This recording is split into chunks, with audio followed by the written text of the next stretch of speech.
સરખા ઉદાહરણો દ્વારા વિવિધ અલંકારોને છે સમજવાનો પ્રયત્ન કરીએ. મોસ્ટ આઈએમપી આ રીલ છે, જોજો અને શેર કરજો.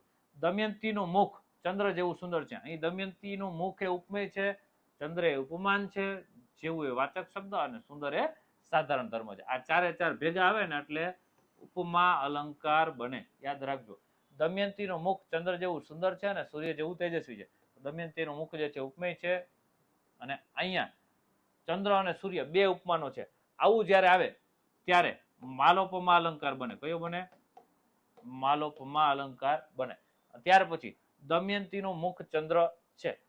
ઉપમેયની ઉપમાન સાથે સરખામણી નથી, પણ એકરૂપતા દર્શાવવાનું જ્યારે કામ કરવામાં આવે ત્યારે કયો અલંકાર બને? તો કે રૂપક અલંકાર બનશે.